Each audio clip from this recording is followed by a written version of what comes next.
With the game as it is right now, loading cargo is a very simplistic mechanic. You go to a terminal, you click buy, bam, it pops up on your ship. But that is changing in the near future, where it is going to become an actual physical loading process. So having externally mounted cargo with the Hull series will be a big benefit for players. The MISC Hull series is a lineup of ships purely designed to carry cargo from point A to B. And the lineup consists of 5 ships, the Hull A being the smallest and the Hull E being the largest. As you progress up the sizes, you move into larger quantities, going longer distances. And then you use the smaller ships in the series to do the short range of long distance cargo hauling. The Hull A is the entry into both the Hull series and the sort of dedicated cargo hauling profession. It is designed for getting cargo on and off the ship as quick as possible, so all the cargo is external. It is the best size to amount of cargo ship in the game for new players wanting to get into it, and it is really a one-person, you and your cargo ship. It has flexibility that some of the larger Hull series ships don't have, such as the fact it can be fully loaded and land planet-side or in hangars or in pads with all that cargo. We've got everything on board for you to live out in the verse and deliver your cargo. You have a very traditional MISC cockpit layout. You have a big dashboard surrounding you with all your buttons, switches and controls. Not quite as restrictive view as the Freelancer, but it is very much styled in the same influence as a lot of the MISC ships. Moving back, you then have the hybrid component airlock room, where the bulk of the components are, as well as the entry into the ship, which is a side ladder. When that door opens for access from the ground in both EVA, that room is sealed so it doesn't vent to anyone in the bridge or anyone in the living quarters, which is the room immediately behind that. There you have your bed, you have your basic food making facilities, and then at the very rear of the ship you have a small bathroom area which has the classic toilet shower combo and sink. The Hull A is releasing before the cargo refactor comes out, so it's still going to function as a cargo ship, but a lot of its benefits will be unlocked over time as the cargo refactor comes in and is iterated upon, and it will just get a much stronger and stronger choice of cargo ship. People have been wanting the Hull series in-game for a long time, and with the release of the A, that's a reality now. It's been great to get this out there, and it's helped us prove out some of the issues that have prevented the Hull C from coming out. Looking forward to seeing everyone playing with the Hull A and getting ready for the Hull C.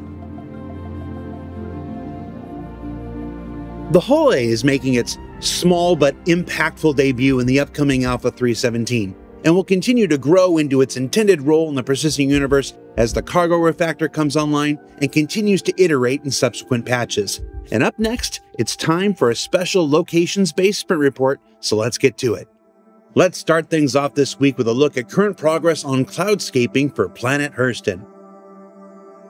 What you're seeing here are the results of recent explorations in taking the pipeline you've seen demonstrated before completely out of Substance Designer and into Houdini entirely, potentially allowing for an increase in simulation data and better shaping than we had previously. Now at this point it's still too early to say if these will make it into Alpha 3.17 or require another quarter to bake, as it were, but as with all things Star Citizen, this refinement of existing process will yield better and faster results once it's all properly dialed in and approved. And while we're on Hurston, let's take a quick look around Maria Pure of Heart, the hospital coming to Lorville in the upcoming Alpha 3.17.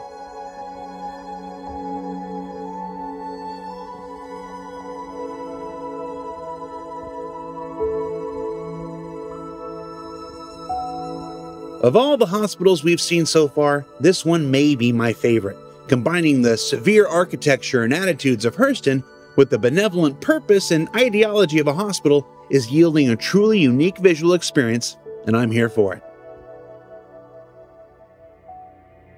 Moving higher up and much farther out, let's check in with some Pyro system, let's call it Spacebox for lack of a better term, development. Now this potential background for all adventures in Pyro is coming along nicely, with pipeline improvements yielding stars in subtly different shapes and hues, and cloud formations designed to hook in and support those you'll actually be flying through. And it all makes for a nice contrast with this planet and its blue atmosphere you can see here. And then down on the planets, when the exposure changes at night or at sunset or whatnot, you can see the hues and forms change appropriately, which is super cool. Beyond that, the team is also creating some large-scale space points of interest in the Pyro system. Things that can act like checkpoints, as it were, before you enter certain gas pockets approaching outlaw stations. Now, like White Box Phase, this is early days, just blocking out shapes. And before anybody freaks out, the Bengal you see here is just to show the proper scale read. As these continue to develop, they'll get things like final geometry and lights to flesh out the experience further, but it's already shaping up to be a dramatically different experience than traveling through the Stanton system.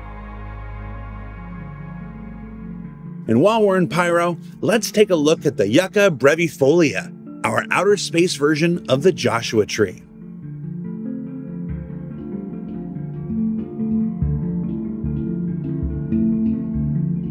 Now you might be saying to yourself, it's just a tree. Well, yeah, but I thought it looked really cool, so you have to look at it for a bit.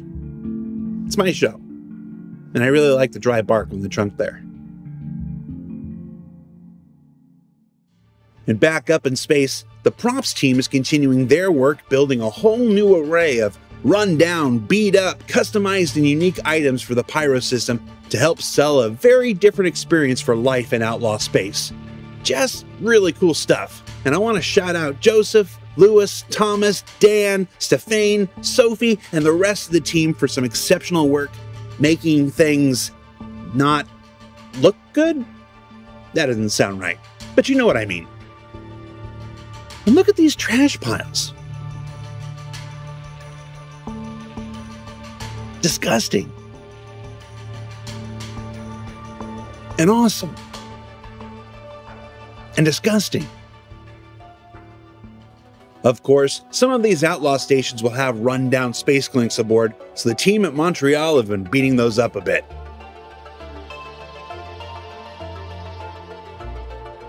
And I'm going to take this opportunity to remind some folks that not all outlaws are filthy, disgusting slobs. Just the ones that hang around in Pyro. You fancy outlaws out there with your pinkies out while drinking Radagast from a teacup may want to make your homes in another system. Finally, let's take another look at the continuing development of colonialism outposts, including these new liquid storage tanks, some new light fixtures,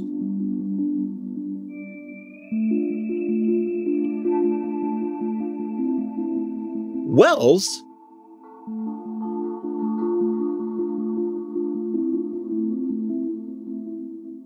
and new garden modules. You know it's the future because of hexagons.